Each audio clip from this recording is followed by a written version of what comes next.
வேண்டும். அடுத்தது எங்களுடைய விரல்களையும் குடைந்து கழுக வேண்டும். நபி ஸல்லல்லாஹு அலைஹி வஸல்லம் அவர்கள் சொன்னதாக இப்னு அப்பாஸ் ரலியல்லாஹு தஆலா அன்ஹுமா அவர்கள் அறிவிக்கிறாங்க, நீங்க உது செய்தால் உங்களுடைய கால் கை விரல்களை குடைந்து கழுவுங்கள் என்ற அந்த இடைகளில் சில நேரங்களில் சுருக்கம் இருக்கும், சிலருடைய கை கால் விரல்கள் நெருக்கமாக இருக்கும். தண்ணீரை நாங்கள் கழுகும் போது தண்ணீரால் கழுகும் போது அந்த இடைகளில் தண்ணி போகாமல் இருக்கும், அதனால குடைந்து கழுக வேண்டும். நான் ஆரம்பத்தில் சொன்னது மாதிரி 3 முறை உறுப்புகளை கழுகுவது, எந்த உறுப்பாக ஃபர்தான உறுப்பாக இருந்தாலும் சரி சுன்னத்தான உறுப்பாக இருந்தாலும் சரி 3 முறை கழுகுவது. ரசூலுல்லாஹி ஸல்லல்லாஹு அலைஹி வஸல்லம் அவர்களிடத்திலே ஒரு நபி ஒரு கிராமவாசி வருகிறார், சொல்லுவார், கேட்கிறார், யார் ரசூலுல்லாஹ் நீங்க வுதுவை பத்தி சொல்லிக் கொடுங்கன்னு சொல்லி. ஸல்லல்லாஹு அலைஹி வஸல்லம் அவர்கள் 3 முறை என்று சொல்லிக் கொடுக்குறாங்க ஒவ்வொரு உறுப்புகளை. பிறகு சொன்னாங்க, இதுதான் வுது. யார் இதை விட அதிகமாக தண்ணீரை பயன்படுத்துகின்றாரோ ஃபகத் அஸாஅ வ தஅத்தா வ ஸலம, அவர் என்ன செய்து விட்டார்? தவறிழைத்து விட்டார், எல்லை கடந்து விட்டார், அநியாயம் செய்து விட்டார். முஸ்னத் இமாம் அஹ்மத், நசாயி, இப்னு மாஜாவிலே இந்த ஹதீஸ் பதியப்பட்டிருக்கிறது. அதே போல சஹீஹ் முஸ்லிமிலே வரக்கூடிய ஹதீஸ் உஸ்மான் ரலியல்லாஹு தஆலா அவர்கள் அறிவிக்கிறார்கள், நபி ஸல்லல்லாஹு அலைஹி வஸல்லம் அவர்கள் 3 முறை வுது செஞ்சாங்க. இந்த ஹதீஸ் எல்லாம் நமக்கு என்ன சொல்லுது? 3 முறை வரைக்கும் நம்ம என்ன செய்யலாம்? உறுப்புகளை கழுகலாம். சிலர் என்ன செய்வாங்கன்னா வஸ்வாஸ், தண்ணீரை திறந்துருவாங்க, நல்லா அந்த பைப்பை திறந்துருப்பாங்க, ஃபுல்லா அந்த தண்ணி ஓடிக்கிட்டு இருக்கு. குறிப்பாக பொது இடங்கள்ல, பள்ளிவாசல்ல, கம்பெனிகள்ல அது கிட்டத்தட்ட பலர் குளிக்கக்கூடிய தண்ணி கூட அதில் போகும் ஒரு உது சேரத்தில்.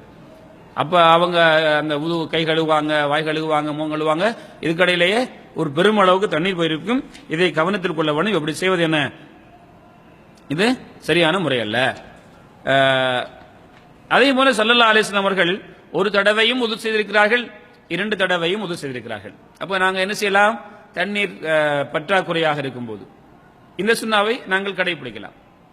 அல்லது அவசரமாக நாம பள்ளிக்கு வந்தோம், தொழுகை நடந்து கொண்டிருக்கிறது, உது செய்யற இடத்துல கொஞ்சம் நெரிசலாக இருக்கிறது, நாங்க 3 முறை உறுப்புகளை கழுவினால் பல சகோதரர்களுக்கு ஜமாத்து தொழுகை மிஸ் ஆகலாம், அல்லது பல ரக்காத்துக்கள் மிஸ் ஆகலாம், தனக்கு கூட மிஸ் ஆகலாம். என்ன செய்யலாம்? அப்ப அங்க என்ன செய்யறது? இந்த சுன்னாவை ஹயாத்தாக்குறது ஒரு தடவை. இன்னொரு முறை என்ன செய்வது? இந்த சுன்னத்தை ஹயாத்தாக்குறதுக்காகவே 2 தடவை. அல்லது சில இடங்கள் நாங்கள் போவோம், தண்ணீர் பற்றாக்குறை, கொஞ்சம் பேர் தான் ஒரு இடத்துக்கு போயிருப்போம், நிறைய மக்கள் இருப்போம், கொஞ்சம் தண்ணீர் இருக்கும், இங்கே இந்த சுன்னாவை ஹயாத்தாக்குங்க. நாங்கள் சில பிரயாணங்கள் போன போது இதை மக்களுக்கு இந்த சுன்னாவை அல்லது இந்த முறையை நாங்கள் என்ன செய்யணும்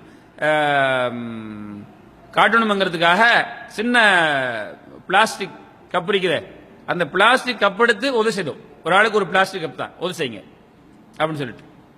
அப்போ என்னது இது முடியும், செய்யலாம் இன்ஷா அல்லாஹ். அப்படி ட்ரைனிங் எடுத்துக்கொள்ளணும். அப்படியான கட்டங்களில் ஒவ்வொரு முறை உறுப்பு கழுவுறது. ஆனால் தலையை தடவுவதும் காதை தடவுவதும் அது ஒரு தடவை தான். ரசூலுல்லாஹி ஸல்லல்லாஹு அலைஹி வஸல்லம் இந்த உறுப்பு மட்டும் என்ன செஞ்சுக்கிறாங்க? ஒரு தடவை தடவி இருக்கிறார்கள். நான் உங்களுக்கு மசூ செய்ற முறையை, இந்த ஃபர்தான பாடத்தை, உதுவுடைய ஃபர்துகளை சொல்லும்போது நான் காட்டினேன். அப்ப நான் எங்களுடைய கையில தண்ணீரை எடுத்து கையை நனைத்து விட்டு எங்கிருந்து ஆரம்பித்து விடுதி வரை சென்று மீண்டும் அதை ஆரம்பித்த இடத்துல கொண்டு வருவது, முடிஞ்சு போச்சு. அதை திரும்ப செய்யறதில்லை 3 முறைன்னு சொல்லி. அதே போல தன்னுடைய காதை மசூ செய்வது, இதிலே 3 தரம் இல்லை. ஷாஃபி மதுஹபை சேர்ந்தவர்கள் என்ன செய்வாங்கன்னா தண்ணி எடுத்து இப்படி எப்படி செய்வாங்க 3 தடவை, பிறகு காதை 3 முறை செய்வாங்க. ரசூலுல்லாஹி ஸல்லல்லாஹு அலைஹி வஸல்லம் ஒரு தடவை செய்ததாகத்தான் ஹதீஸ்களிலே வந்திருக்கிறது.